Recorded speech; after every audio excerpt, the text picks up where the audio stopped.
Hello, everyone. Thank you for joining us today, and welcome to today's webinar on Persuasive Conversation with Elsa Velasco-Paul from our Build Your Career webinar series. My name is Michelle Fawn. I manage our education professional certification products and services here at the IEEE Computer Society. Each month, we host webinars on vital business skills that will help you excel at your current job, be helpful throughout your career. Topics covered include communication, interviewing tips, personal branding, and effective writing, to name a few. Before we get started, I would like to address some housekeeping items. This webinar is being recorded, and tomorrow you will receive an email with both the slides and recording of today's webinar. You can ask any questions using the Q&A box you see on your screen. Elsa will answer as many questions as she can following her presentation. If possible, please reference the slides your questions refers to. Building your career first starts with building relationships. The Computer Society Computer Society is here to help you grow your career and give you the skills you need to become a better leader. We provide various options for you to connect with professionals from all over the world, such as our technical communities, our students, or professional chapters. Resources for career building, such as our job boards, feature multiple open positions and resources that can help you closer to your dream job. Additionally, you can access up-to-date career advice from computing experts by visiting our tech news blog. More information will be shared after the webinar. You can also learn more at computer.org. Joining us today is Elsa Velasco-Paul, co-founder and creator of the M&E Group, a marketing and consulting firm based in Tulsa, Oklahoma since 1997. Elsa also served as the International CX Manager for the global community, the Cosby Group. She also trains corporations both in person and in webinar format on many different subjects such as persuasive communication, design thinking, branding, leaderships, and continuous improvement process. With that being said, Elsa, thank you for presenting today. The floor is yours. Awesome. Thank you, Michelle. Thank you, everybody. And it's amazing and so cool to see you guys over here today. And welcome, welcome. Let's have a lot of fun today talking about persuasive conversations. And I'm going to start with a question. How many of you, honestly, let's be real honest, how many of you have ever bought a silly product that you really didn't need?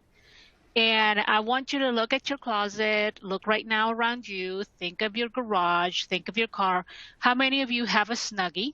How many of you have too many books? And I'm going to call out those of you that can make a Christmas tree out of the many books that you have. Hint, hint.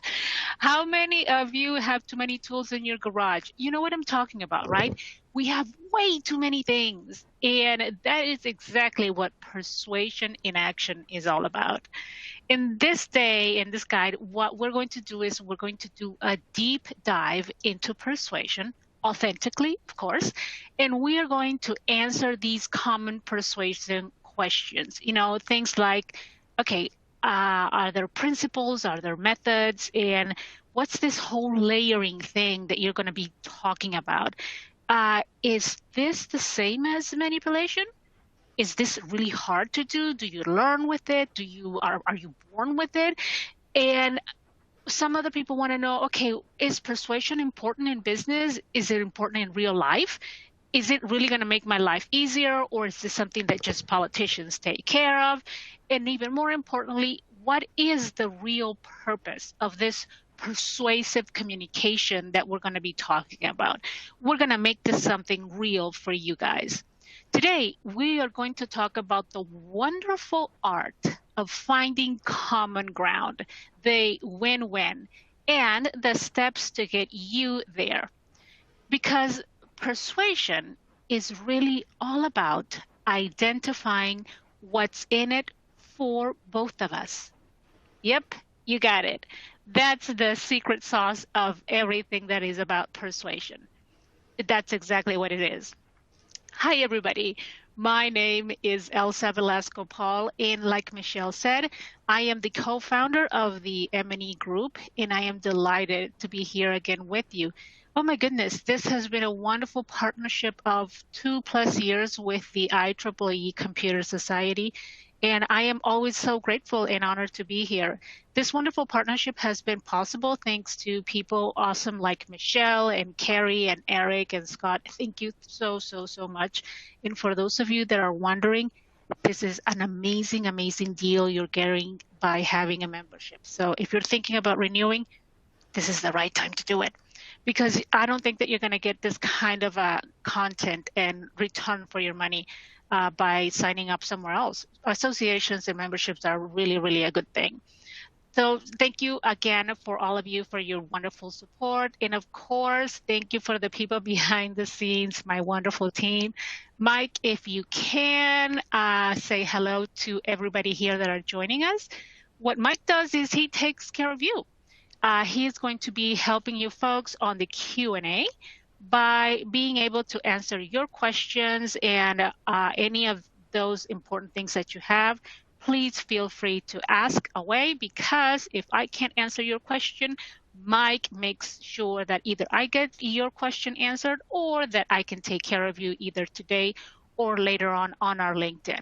Oh, by the way, if you can't connect with us on LinkedIn, I love making new friends. So welcome, welcome aboard. Hey, let's talk about persuasion.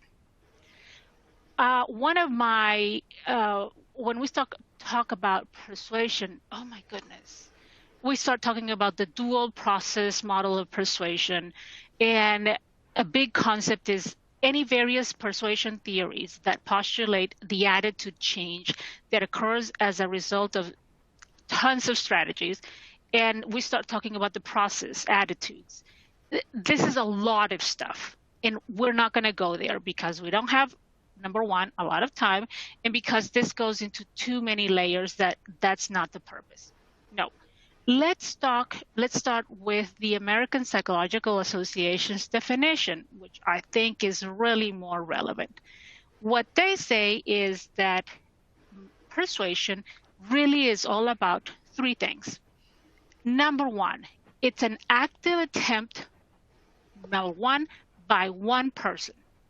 Number two, it's deliberate, to change another person. And number three, it's deliberate attempt to change an attitude, belief, or an emotion associated with, you name it, an issue, a person, a concept, an object, an idea, whatever it is. It really is all about something about somebody else and making an action happen. Wait a minute. I know what you're thinking.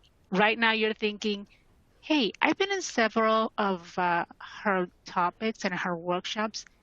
Did she totally skip the disclaimer? No. Here it comes. Yeah, I know. This is the part where it gets a little bit humdrum. Yeah, this is the part where I tell you that if you want to use any of this information, even when you friends are watching the recording, please, please, please make sure you connect with us, because, some of this information is ours, some of it is not. So please connect with us. And seriously, because you have no idea how many times we've connected and partnered with lots of you, and we've done great, great projects. I'm so thrilled. But especially because in some of these, even if the information is not ours, we've been able to connect you with the proprietaries of this IP and make sure that this happens. So connect with us. We want to make sure that we do the right thing. Hey, Michelle, would this be a great place to do the poll? What do you Sure. think? It's perfect. I will change the slides right now. Perfect. So let's talk about the poll, guys. This is what the poll is all about. I want to tailor all my workshops to my audience, to my room. So what this poll is all about is I want to know where you are in your stage, in your career. According to who I have in the room, I will actually adapt the information that I have, even whatever the slides say. I will add or take away some information that I have so that I am really editing the content according to who you have. So as you see, just click away and tell me where you are in your career. And Michelle, you will be able to see how many we have, and when you feel ready, just let me know. Okay, sounds good. I'll give him a few more seconds. Awesome. Okay. Here are the results. Oh, that is great. Great, great, great. Okay, let's see. Oh, this is great. Okay, okay. This piqued my interest. Others, tell me, who are you? Okay, I'm going to take a guess. Is this academia? If you can check, let me know so that I can find out where you're coming from, because I'm always, always interested. My C-suites, this is so going to make your life amazing. You're going to love it. My team leaders, thank you, thank you, thank you. This is really, really key for you. For the PhD candidates, you have no clue how this is going to really change your life. I can tell you from experience. Awesome. Who do we have? I'm checking here. Okay, perfect, perfect. Awesome. Okay, so now I have a good idea of where you are. With that being said, let's talk about the specifics of what is persuasion in communication. Well, persuasion in communication is really about three things. Number one, it's about obtaining something, right? And it's about inducing some change and helping others. That's the basis, right? But it also comes within the boundaries of communication. And hear me out on this one. We know that communication is, number one, bound by finite, by a starting point and an end point, but it also lives within a space. And when I talk about a space, is because it happens within two people, or at least two people, or within a context, a message. So when we add the secret ingredient of persuasion, it has a message and a purpose. Because we talk that it's persuasion and not manipulation, we're going to say that it basically has a greater good or a win-win component in it. Persuasion with communication is going to be restricted, number one, by the rules of communication, right? It has a message, a receiver, somebody that emits the message, and of course it's going to have some quote-unquote noise. Noise is what we mean, those things that can blur the message, make it difficult to be heard. Sometimes it can make the message a little bit more complicated than it can be, and we're going to see some of those examples when we see later on a couple of videos that we call it layering, okay? And then, of course, persuasion in communication or conversations, they are going to live within a specific time and space. Let me give you an example. When you persuade your boss to give you a raise, that ask is going to live within the confines of the minute that you go into the room and ask for that, and until the time when you either get the raise, or he tells you or she tells you that it's not going to happen, or within the time that you either give up expecting it or you leave the company. It's not that that ask leaves, keeps on living until 20, 40 years afterwards. That's what we mean that it is finite. However, that is true. What is also true is that persuasive communication has some very specific key elements.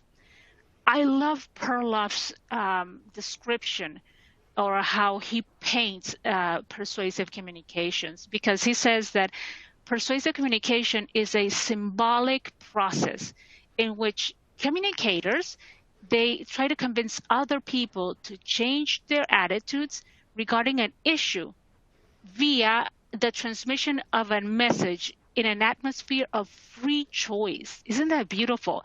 Free choice is key here. And some of the key elements here are going to be, number one, it's a deliberate attempt. This is not by happenstance, and this is not just by just because somebody else was there.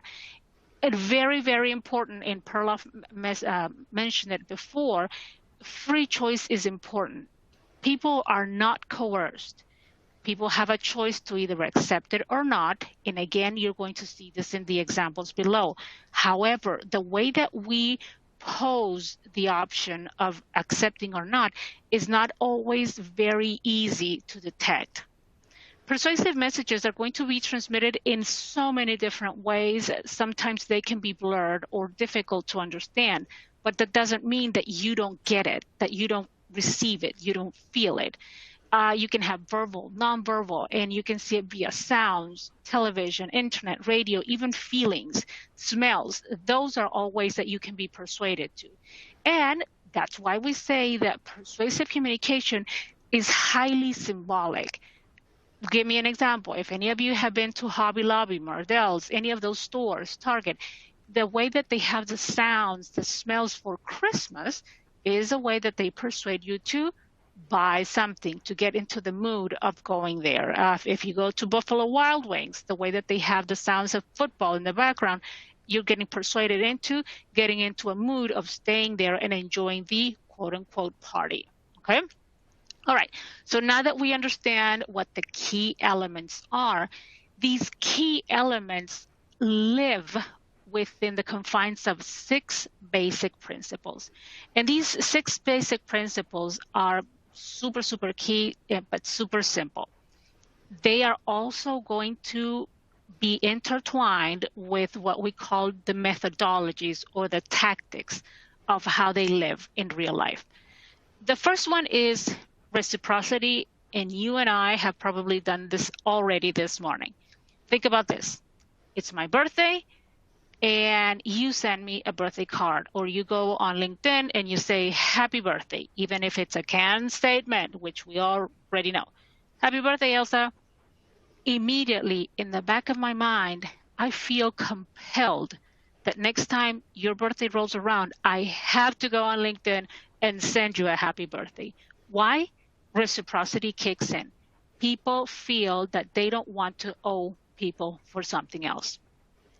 Generally speaking, when people have these social obligations, they try to settle them. That's just how it is. Consistency is, we like to be consistent with my identity or my sense of self-image. In other words, if I'm a person who thinks of myself as a healthy person, then I'm more likely to undertake actions that I consider to be healthy. Social proof is based on humans, us being social by nature. And generally, we feel that it's important to conform to the norms of a social group. And I'm not going to go into the whole, I'm not conform to the group or whatever, I'm independent. I know that. But essentially, that's what we are. So this means that when it comes to decision making, we default to look around us to see what others are doing before we make our minds up. Now, this one, used for good, is fantastic. Used in not so good intentions is extremely dangerous. Now, liking, this is pretty obvious, right? But people pretty much like to be influenced, and, they are persuaded by those that they like, versus they're not persuaded by those that they don't like, right? So this one usually is very paired with consistency, because you're consistent with those that you like, and obviously with social proof. Authority, hang on. You're going to think those that are in a position of authority have more influence. Not so. Not so. It's the individuals who are authoritative, not the one who holds authority. That's 2 different things. You can hold the position of authority but not have authority. So individuals who are authoritative, credible, and knowledgeable experts in their fields, yes, they are going to be influential and persuasive, obviously, rather than those who are not. You can see it in companies, for example, when a supervisor cannot have as much authority as an employee that has been in the company for 20 years. That's a good example of authority, and that person has much more influence than the supervisor. And scarcity, last but not least, means that the less of something there is, the more people tend to want it. A good example is Black Friday. Buy it today before it runs out, or you have 5 hours to buy this, doorbusters, things like that. We can layer these principles with methods. That's what we're going to talk about that. And that's when this whole composition becomes a super elegant discourse. It's really, really fun. And in these examples that we're going to see later, you're going to see how every single day you come across these so many times. And the good news is I'm going to teach you how to do this. Let's kick it in. The first one is the framing. The framing method is basically carefully describing or explaining something in a way that influences how the other person interprets the information being given, as framing it in a positive way. A good example is the glass half full, half empty, right? So this phrase pretty much explains that in one way, the glass half full is in a positive light, right? Whereas the half empty is in the other side, negative, right? Where do you see it a lot? In politics. Yes. When you see, the opponent saying like this other person is not kind to people who like environment, so and so and so, and they just use language that pretty much puts the person in a bad light. Framing is going to have three core elements. Number one, it's going to have placement, which basically says choosing the right time, place, and people to communicate with. Second is the approach. And the approach is carefully constructing how your argument is presented. And this is where sometimes people fall short. People are going to be more likely to respond better if you explain the positives of your viewpoint well constructed, rather than obviously any potential downsides. And the third one is words. When we select the most appropriate words to explain your viewpoint in a positive light, and this is where we want to be careful. Too much jargon, not enough constructing the steps by step, leaving any holes in what the process thought is. That's exactly how the things that you want to be careful with the framing method. So whereas the framing method is about how you put the light, the next one is talking about us. And us in the light of a team, a group, the village, and the importance of staying as part of the group in the village. So the what's in it for us method is when we use we a lot in you're saying that your opinion or strategy is relevant to the whole team, not just as me or you as an individual. So we say, because we are a team, we are more powerful. You say it a lot when we talk about America as a country, India as a country, the company, the university, the college team.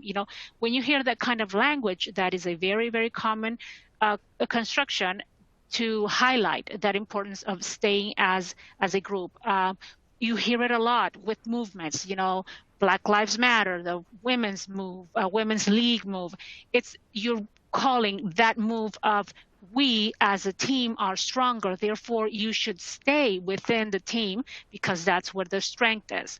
Being part of a team decision or project is way more appealing than being left out. What's in it for us is going to be much more relevant and much more persuasive, because if you step out of the team, hint, hint, you're going to be less powerful. Therefore, you should agree with us. That's kind of what's behind the scenes. This one is hints, or kind of drives you into, if you don't do this, what's going to happen? Ooh, you're not going to have enough of, right? So it drives you into the whole scarcity component. We talked a little bit about the scarcity component at the beginning when we talked about Black Friday, right?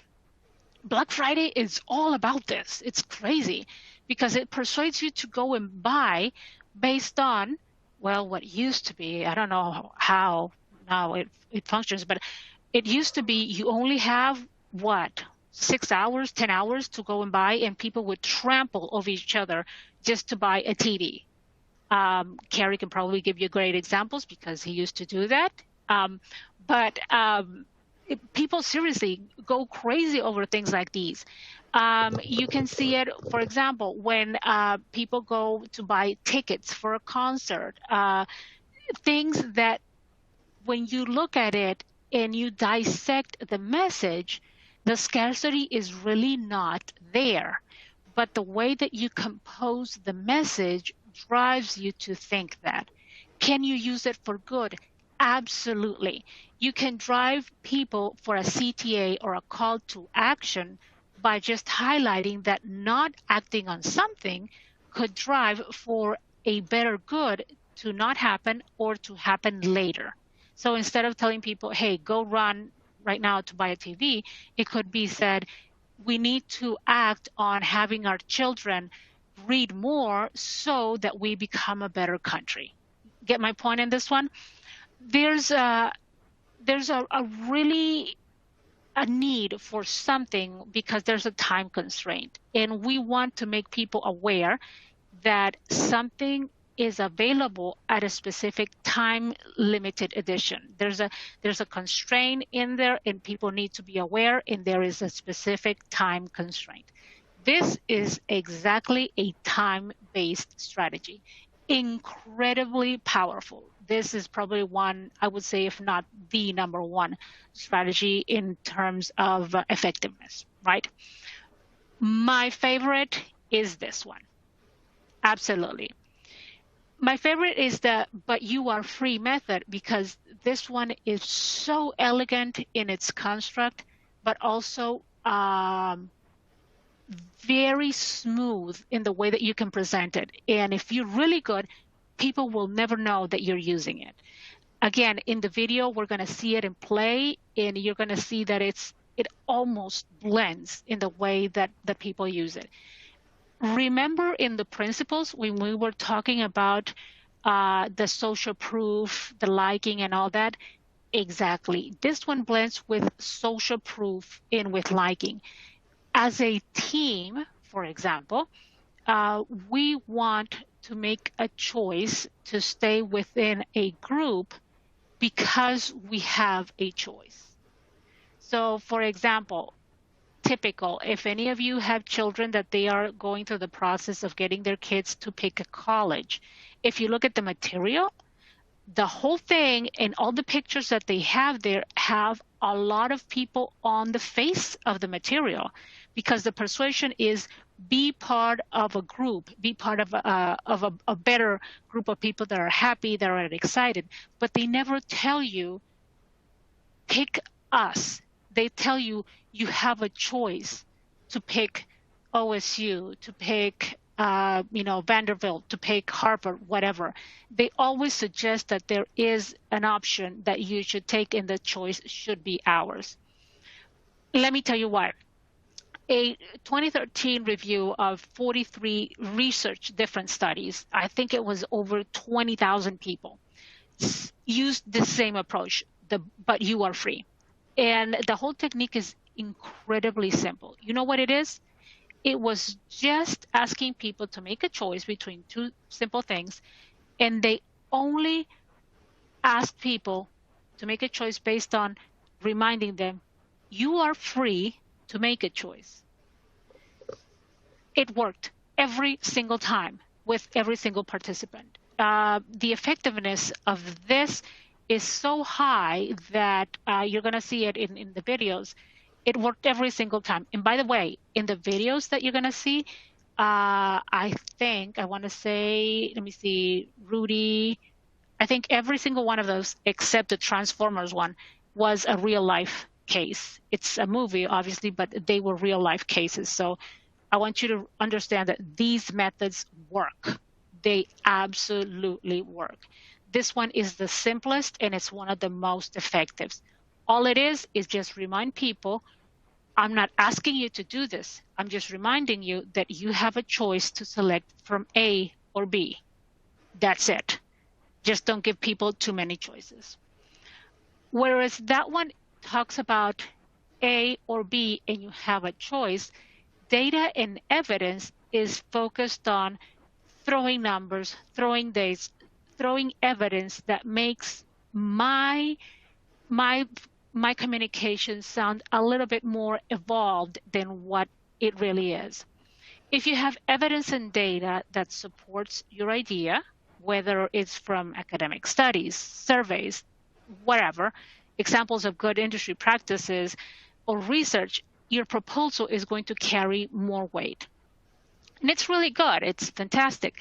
The problem with it is that you can find yourself looking at data that is not really good, or that it's data that doesn't really happen. A good example of this is exactly what I just did. I just threw at you data that you don't even know that it's true. I could have made that up, and you had no way to understand or to evaluate if what I was saying was true or not. So that's one thing that I really want to caution you whenever you see people throwing the words research says or data says.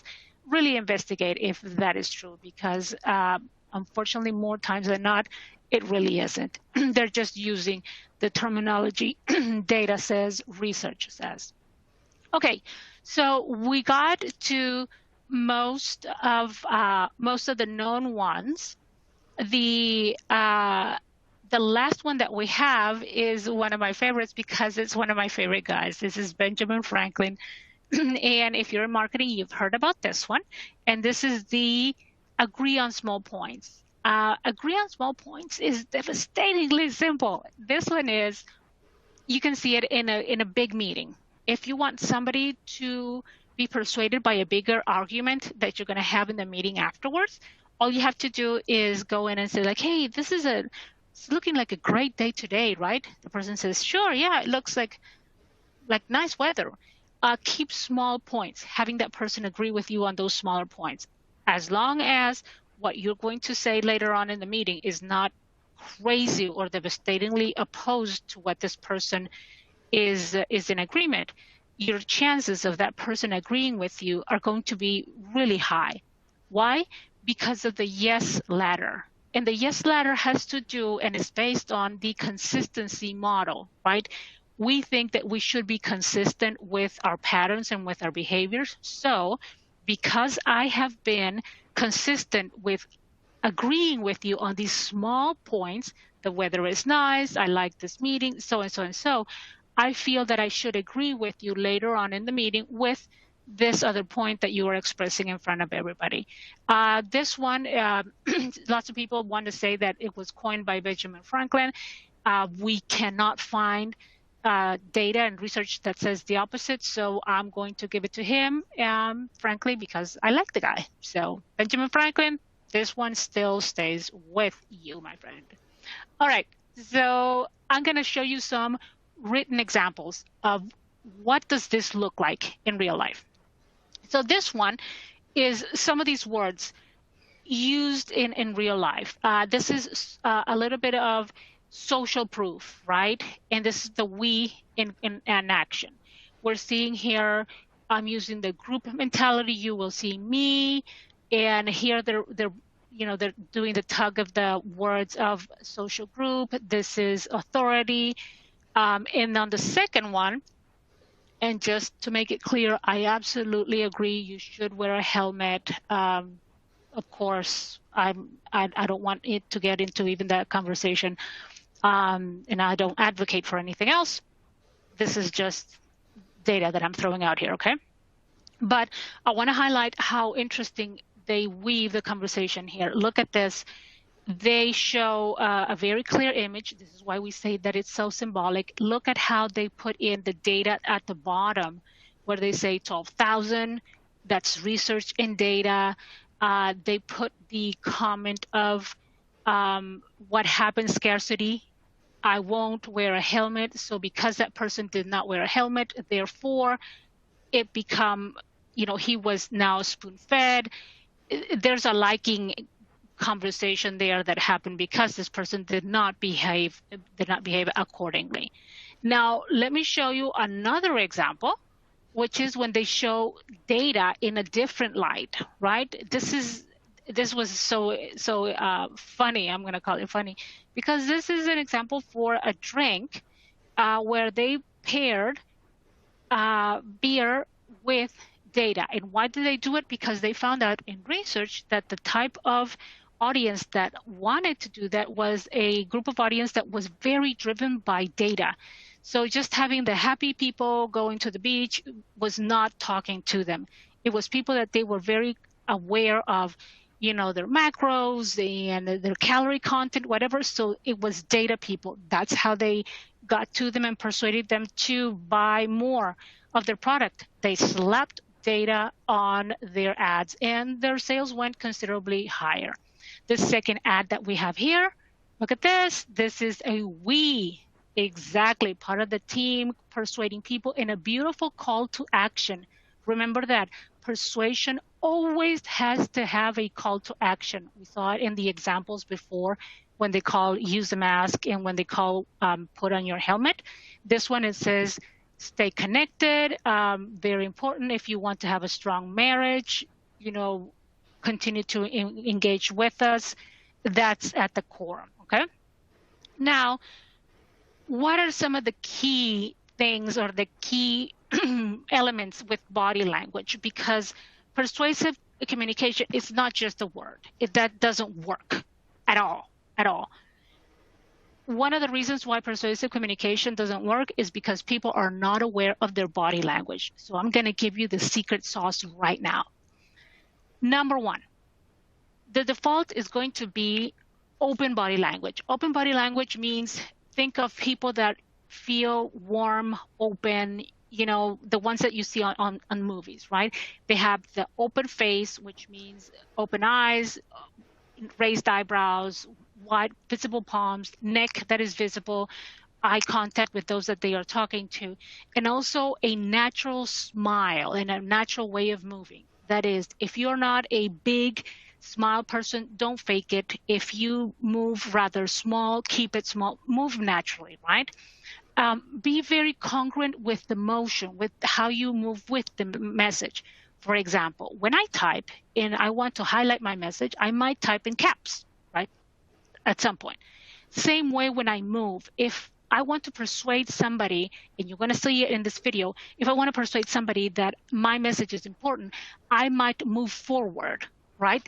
If my message, I want to keep it a little bit mysterious, might move backwards, I might sit. That's what I mean with move and be congruent with motion. Color is your friend, absolutely, and very, very important. I want you to know your room and master your room.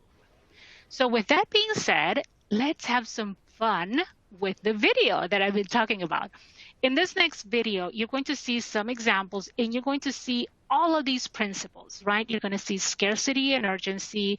You're going to see what's in it for us. You're going to see lots of free will. And you're also going to see a lot of data thrown out there.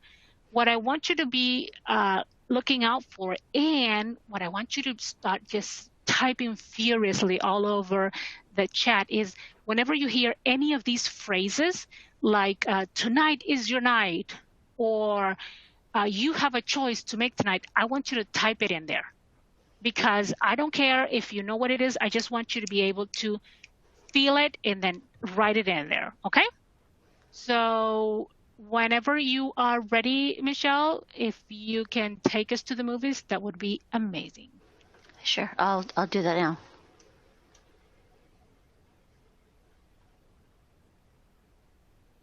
Great moments are born from great opportunity. 3 minutes to the biggest battle of our professional lives. All comes down to today. 6 players, 6 teammates. You all know what you have to do. No one, and I mean no one, comes into our house and pushes us around. Not talk about the next step until you climb the one in front of you. This is your time. This is where we have been. This is how we got here. This is who we are. This is our past. Gentlemen. Now it's time to see who has the heart. But it ain't about how hard you hit. It's about how hard you can get hit and keep moving forward. How much you can take and keep moving forward. In this lifetime, you don't have to prove nothing to nobody except yourself. Don't get caught up thinking about winning or losing this game. Can you live in that moment? They're bigger, faster, stronger, more experienced. And on paper, they're just better.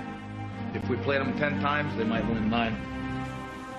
Forget about the crowds, the size of the school, their fancy uniforms, and remember what got you.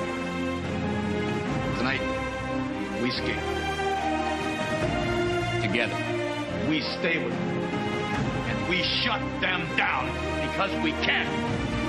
Now is the time to prove to yourselves and prove to everyone out there. Since that you did everything that you could, there wasn't one more thing that you could have done. We can fight our way back into the light. We can climb out of hell. And if I become someone I'm not, if I sink to their level, It's over.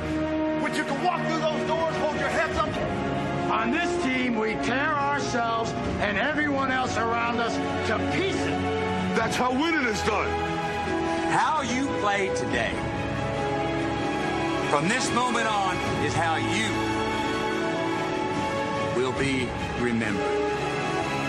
For today, in the name of freedom, we take the battle to them.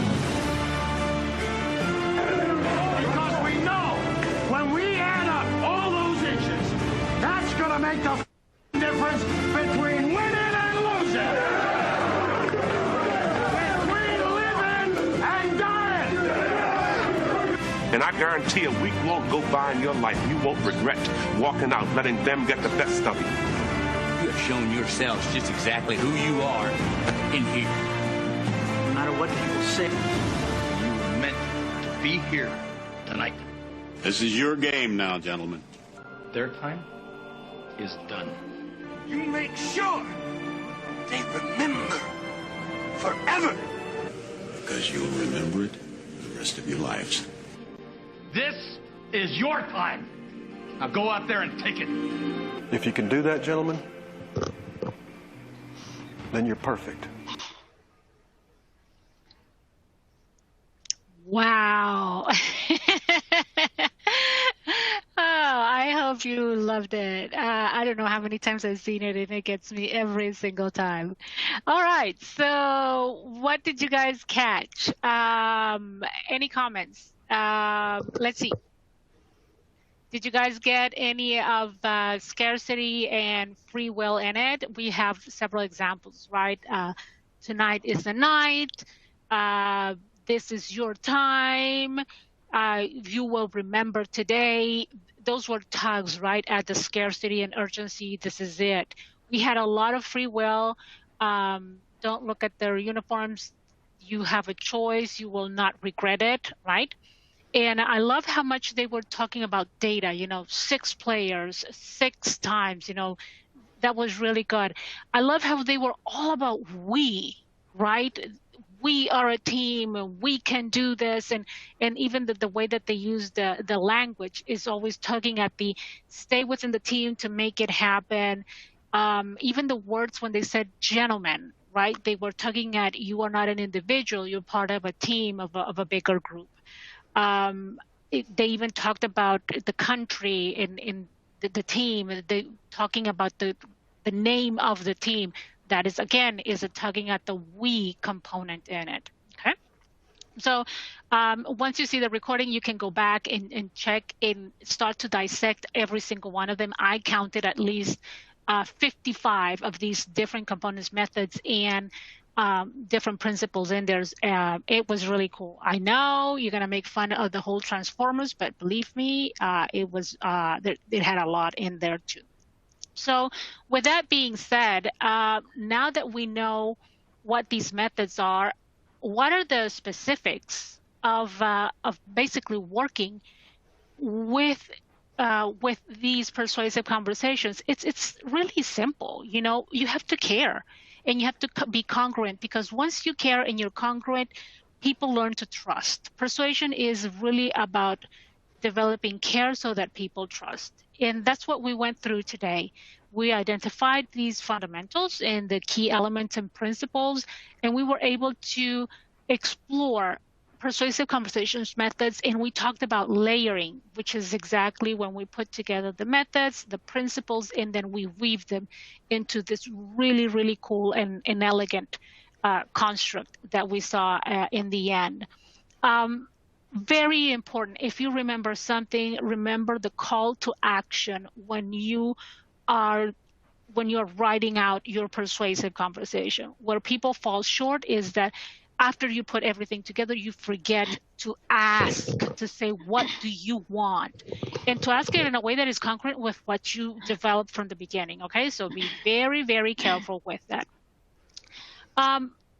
One thing that I wanted to remind you, if anybody saw this movie, Hacksaw Ridge, and anybody, I saw it 2 years ago, I think. It's old. This was in the Battle of Okinawa, I think so, World War II. Desmond Dawes was drafted, and he was ostracized because he had a really interesting pacifist stance. This is World War II. This man was, I'm going to say it, he was tiny, skinny, and he was in the front lines fighting a really brutal war. And he insisted that because of his religious beliefs, he couldn't shoot anyone. But he also wanted to serve his country. He managed to persuade his commanding officers to allow him to still go to war at the front lines without weapons. He went on to earn the respect and adoration for his bravery and his selflessness and compassion after he risked his life without firing a shot and saving 75 men in Okinawa. He became a beacon of hope. And I'm always so impressed because at the bottom, he was so real. When you read about him and when you see the different documentaries, this man, he was just absolutely real. And that was his authority. That was his persuasion superpower. In a world where, I don't know about you, but I find it so hard to tell what is real. The strongest authority nowadays is becoming real. And that happens because as human beings, we are primed to feel it, to sniff it out, to know what is real and what is not. And that is something that can't be replicated. We just know it. That right now is the strongest authority. That is the strongest persuasive superpower you can have. So what I can offer you is use this newfound persuasive superpower, stand on your truth, on your realness, and don't be afraid to stand on your own merits. You guys are amazing, and go for whatever it is you want. Now that you have the tools to speak up, go for it. You got the goods. We just taught you the tactics. Go get it. You got this. Good luck, guys, and thank you again.